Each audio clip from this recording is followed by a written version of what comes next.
السلام علیکم ورحمۃ اللہ وبرکاتہ۔ بات یہ چل رہی تھی کہ 3 بچے ایسے ہیں جنہوں نے ماں کی گود میں بولا ہے۔ ان میں سے 2 بچوں کا ذکر میں نے پچھلی ویڈیو میں کر دیا ہے۔ آج عیسیٰ علیہ السلام کے بارے میں بتائیں گے۔ یہ بھی ان بچوں میں سے ایک ہیں جنہوں نے ماں کی گود میں بولا تھا۔ ان کی والدہ مریم علیہ السلام ایک عبادت گزار عورت تھیں، نیک اور پاک باز عورت تھیں۔ بیت المقدس کے ایک کونے کے اندر اللہ کی عبادت کیا کرتی تھیں۔ ایک بار ایسا ہوا کہ اللہ کے حکم سے جبرائیل علیہ السلام انسانی شکل میں ان کے پاس آ گئے۔ وہ دیکھ کر کے گھبرا گئیں اور کہنے لگیں کہ میں تجھ سے رحمان کی پناہ مانگتی ہوں، اگر تو اللہ سے ڈرتا ہے تو یہاں سے چلا جا۔ جبرائیل علیہ السلام نے فرمایا تم مجھ سے ڈرو نہیں، میں تو پروردگار کا بھیجا ہوا فرشتہ ہوں اور تمہیں ایک پاکیزہ بیٹے کی بشارت دینے کے لیے آیا ہوں۔ اب مریم علیہ السلام حیران پریشان ہو گئیں اور کہنے لگیں کہ نہ تو میری شادی ہوئی ہے، نہ ہی میں بدکار ہوں، تو میرے کہاں سے بیٹا ہو سکتا ہے؟ تو جبرائیل علیہ السلام نے فرمایا بات سچ ہے، لیکن اللہ تعالیٰ ہر چیز پر قادر ہے۔ اللہ تعالیٰ کے لیے ہر چیز آسان ہے۔ وہ کہتا ہے کہ میرے لیے ہر چیز آسان ہے۔ جس طرح اللہ رب العالمین نے آدم علیہ السلام کو بغیر باپ اور ماں کے پیدا کیا اور پھر حوا کو صرف باپ سے پیدا کیا، اسی طرح اللہ رب العالمین صرف ماں سے بھی پیدا کرنے پر قادر ہے۔ پھر یہ بات ہوئی، اس کے بعد جبرائیل علیہ السلام نے پھونک ماری اور وہاں سے چلے گئے، اور مریم علیہ السلام کو حمل کا احساس ہوا۔ کچھ دن گزرنے کے بعد جب پیدائش کا وقت قریب آیا تو وہ دور چلی گئی، ایک جنگل میں پہاڑی کے اوپر چلی گئی، اور پھر پیدائش کے بعد، بچے کی پیدائش کے بعد، عیسیٰ علیہ السلام کی پیدائش کے بعد وہ پریشان ہو گئیں اپنے گھر خاندان کو سوچ کر کے کہ لوگ کیا مجھے بولیں گے، کیا کہیں گے۔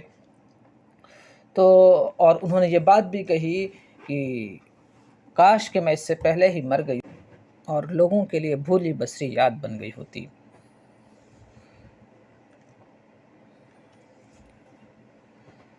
ابھی حضرت مریم ان انجانے اندیشوں اور وسوسوں سے گھری ہوئی تھیں کہ جبرائیل نے وادی کے نیچے سے آواز دی، اے مریم پریشان نہ ہو، تمہارے پروردگار نے تمہارے قدموں تلے ایک چشمہ جاری کر دیا ہے، اور کھجور کے درخت کو ہلاؤ، دیکھو یہ تمہارے سامنے تر و تازہ کھجوریں گرا، جسے اللہ رب العالمین نے سورہ مریم کے اندر کچھ اس طرح بیان کیا، اللہ تحزنی قد جعل ربک تحتک سریا وہزی الیک بجذع النخلۃ تساقط علیک رطبا جنیا۔ اللہ رب العالمین نے یہ فرمایا کہ تمہارے نیچے پانی کا چشمہ ہم نے جاری کر دیا ہے، کھجور کے درخت کو ہلاؤ، تر و تازہ کھجوریں گریں گی۔ یہ اللہ رب العالمین نے کیا۔ اب جب مریم علیہ السلام نے یہ چیزیں دیکھیں تو ان کے اوپر تھوڑا تسلی ہوئی، انہیں تسلی ہوئی کہ اللہ رب العالمین مجھے ضائع نہیں کرے گا، مجھے بے یار و مددگار نہیں چھوڑے گا۔ جب اللہ رب العالمین اتنا کر رہا ہے میرے لیے تو آگے بھی وہ میرے لیے آسانیاں پیدا کرے گا۔ اس کے بعد اللہ رب العالمین کی طرف سے یہ کہا گیا، جبرائیل علیہ السلام نے پیغام پہنچایا فرشتے نے کہ اگر کوئی انسان تمہیں نظر آئے اور تم سے بات کرنا چاہے یا کچھ پوچھنا چاہے تو کہہ دینا کہ میں روزے سے ہوں، میں آج کے دن بات نہیں کروں گی، میں نے اس کی نظر مانی ہوئی ہے۔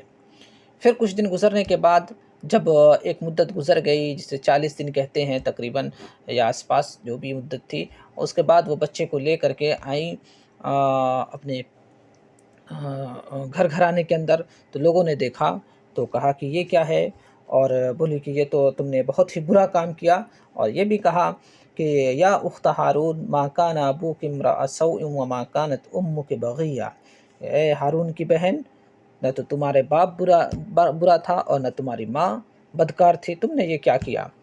تو مریم علیہ السلام نے، قرآن میں ہے فاشارت الیہ، مریم علیہ السلام نے اشارہ کر دیا بچے کی طرف، عیسیٰ علیہ السلام کی طرف کہ یہ بچہ ہے، اسی سے پوچھ لو، اشارے سے کہیں۔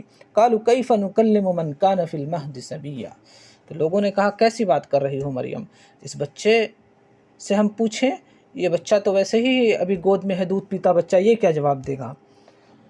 تو وہ بچہ بول پڑا، اور بس اس بچے نے کہا انی عبداللہ، میں اللہ کا بندہ ہوں، آتانی الکتاب وجعلنی نبیہ، اللہ نے مجھے کتاب عطا کی ہے اور مجھے نبی بنایا ہے۔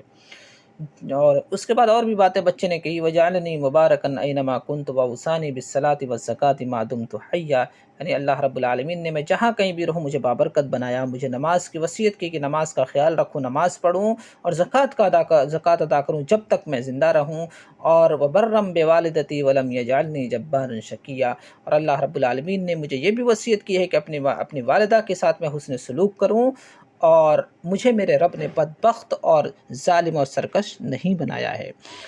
جب یہ باتیں بچے کو بولتے ہوئے انہوں نے سنا تو قوم کے لوگ حیرت میں رہ گئے، اور ان کو یقین ہو گیا کہ مریم علیہ السلام پاک باز ہیں۔ اس کے بعد سے وہ لوگ ان دونوں کی قدر کرنے لگے۔ تو یہ وہ تیسرا بچہ ہے جس نے ماں کی گود میں بولا۔